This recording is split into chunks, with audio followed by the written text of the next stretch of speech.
Assalamualaikum dan selamat pagi kelas.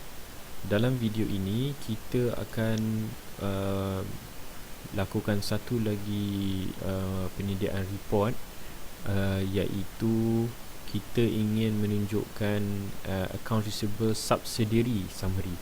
Yang kita telah buat pada video sebelum ini ialah kita menunjukkan account receivable control, iaitu satu amount untuk keseluruhan accounts receivable. Kali ini kita ingin buat detail, iaitu setiap satu pelanggan kita. Jadi kalau kita lihat pada apa yang dah siap, kita klik pada account receivable subsidiary summary. Kalau kita pilih pada tarikh 28 hari bulan 2 2010, kita akan dapat senaraikan ke semua pelanggan-pelanggan kita. Nampaknya ada sekitar 52 pelanggan. Dan kalau anda lihat di dalam pelanggan-pelanggan ini, kita boleh tunjukkan sale untuk setiap pelanggan dan juga cash receipt untuk setiap pelanggan, dan kita boleh dapat tunjukkan baki account receivable. Okey, jadi kita ada, contohnya kita ada done plumbing, kita ada amount sale, kita ada cash receipt, dan account receivable ni adalah sifar. Tapi untuk Age Construction, sale kita 1182, cash receipt ialah 739, maka baki ni ialah 443. Ada juga customer yang mana walaupun mereka customer, tetapi untuk tempoh daripada dulu sehingga bulan Februari tidak ada urus niaga sale atau cash receipt. Jadi kita hanya dapat tidak ada sale, tidak ada cash receipt, maka account receivable pun berbaki sifar. Okey, jadi inilah yang kita akan lakukan dalam video ini. Untuk itu kita pergi kepada database yang kita sedang bina. Okey, jadi sebenarnya dia adalah similar, hampir-hampir sama dengan query yang kita telah buat untuk mengira akaun belum terima kawalan, belum terima. Jadi kita hanya modify supaya kita ingin perincikan mengikut customer. Jadi untuk itu kita boleh copy paste query yang kita telah gunakan. Yang pertamanya, kita telah buat satu query untuk mengira sum of sale, untuk mengira jumlah jualan. Kita boleh gunakan balik query yang sama. Jadi kita copy dan kita paste dan kita rename. Kita rename sebagai accounts receivable by customer.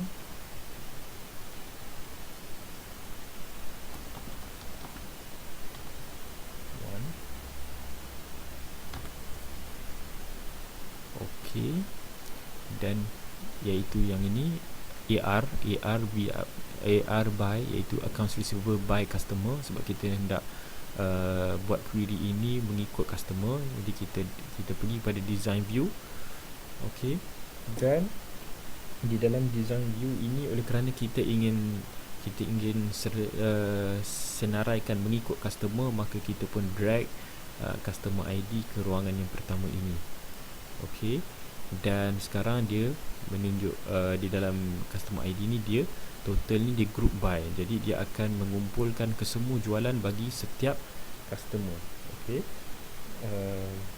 jadi kita save dan kita cuba run. Kita masukkan tarikh 28 hari bulan 2 2010. Bila kita run, sekarang kita nampak dia tunjukkan ke semua customer. Okey, mengikut customer number dia ada amount ini.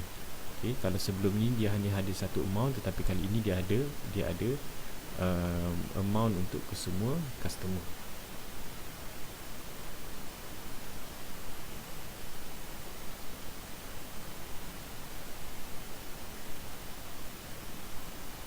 Okey, selepas itu kita lakukan untuk query yang kedua, iaitu query untuk menunjukkan cash receipt, penerimaan tunai daripada pelanggan. Okey, jadi kita gunakan query yang kita telah buat untuk akaun kawalan belum terima. Jadi kita boleh copy paste, iaitu ini query yang ini, query kedua ni. sum of cash receipt. Jadi kita copy dan kita paste dan kita rename kepada AR ataupun account receivable by customer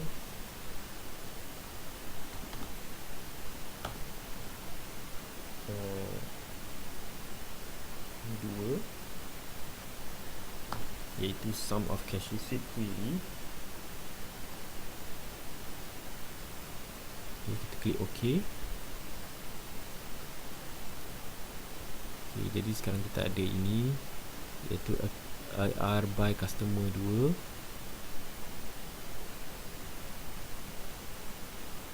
Sum of cash receipt. Okay, jadi kita pun pergi pada design view untuk kita modify. Seperti tadi juga, kita pun masukkan customer ID ke dalam ruangan yang pertama supaya dia akan tunjukkan jumlah cash receipt mengikut customer. Jadi kita pun save. Outputnya akan similar dengan tadi.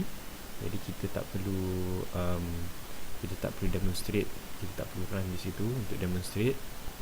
Seterusnya kita akan sediakan query yang ketiga, iaitu query untuk mengira perbezaan antara sale bagi setiap customer dengan cash receipt customer tersebut. Okey, untuk itu kita sediakan satu query lain, iaitu kita klik query design. Dan di dalam query design ni, of course, kita perlu maklumat daripada kedua query yang baru saja kita buat tadi, iaitu kita ingin sum of sale by customer dan kita ingin sum of cash receipt by customer. Okey, dan di dalam query ini kita ingin juga menunjukkan siapakah nama bagi pelanggan kita. Jadi kita perlukan maklumat daripada maklumat berkaitan dengan customer. Jadi itu kita boleh gunakan customer info query yang kita telah buat awal-awal dahulu. Okey, kita klik close. Okey, jadi sekarang kita ingin masukkan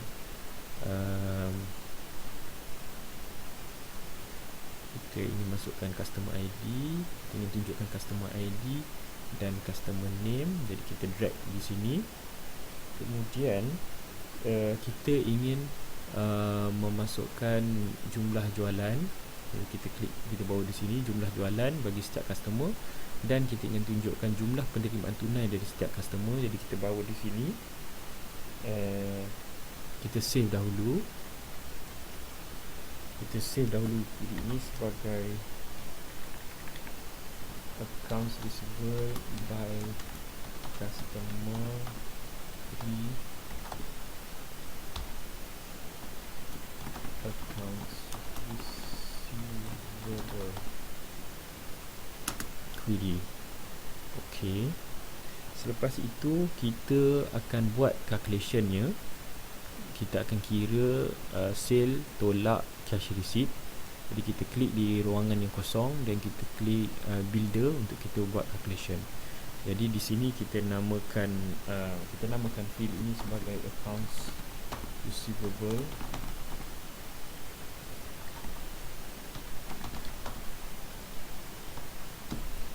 Dan formula ni ialah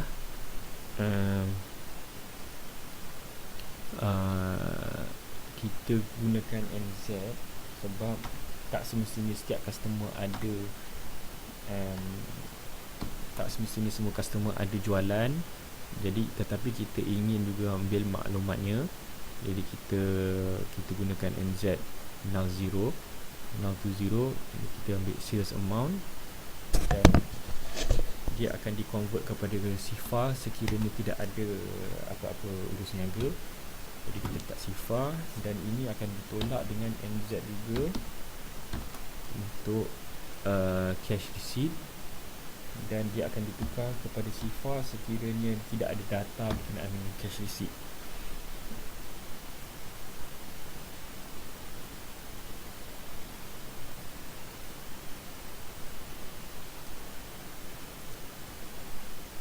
Okey, klik OK.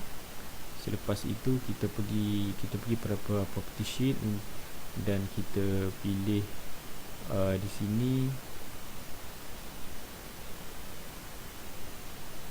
Okay.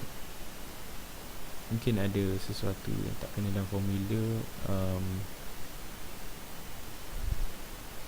Kita buka semula builder. Okay, kita semak balik.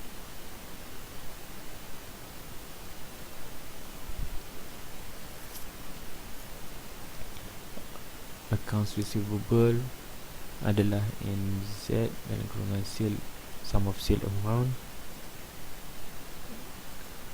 Sifar.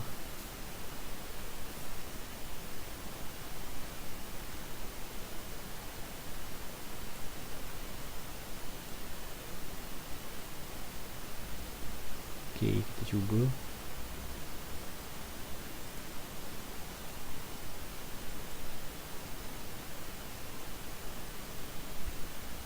Okay, saya ada sedikit kesilapan pada formula saya tadi. Saya kembali kepada sini. Sebenarnya penutup kurungan ini ialah bentuk bulat ya. Kita ingat dia mesti match di sini dengan di sini. Begitu juga di sini. Okay, itu sahaja itu sebenarnya kesilapan saya. Okay. Jadi sekarang di property sheet kita pun gunakan format ini sebagai currency. Dan kita letakkan caption sebagai accounts receivable.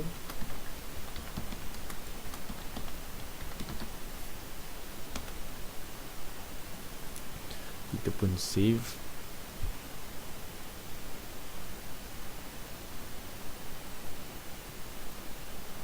Selepas itu kita perlu link antara kesemua item-item ini.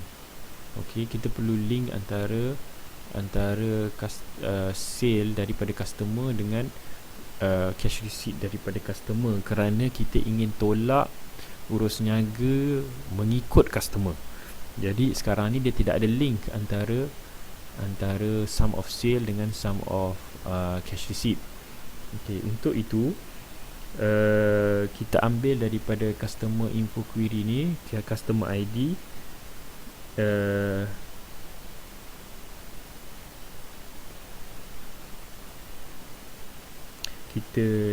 kita drag ke sini customer ID ini. Okey, kemudian kita double click.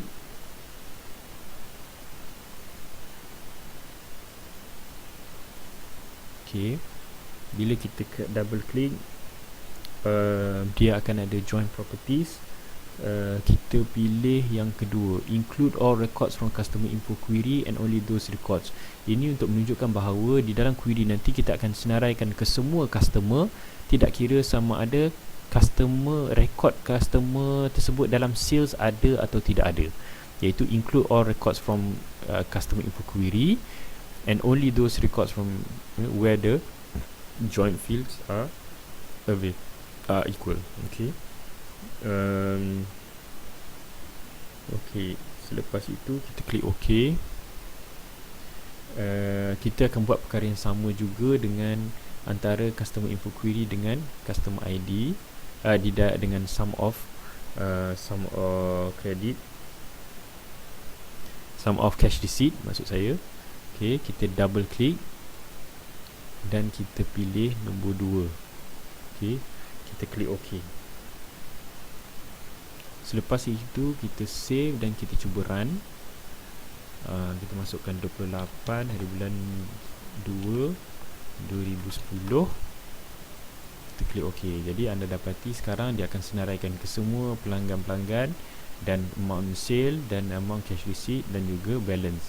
Dan sekiranya pelanggan tersebut tidak ada sale atau cash receipt, dia tetap akan tunjukkan, dan dia akan tunjukkan bahawa bakinya adalah sifar. Jadi ini ialah hasil daripada query untuk menunjukkan baki akaun belum terima untuk setiap pelanggan.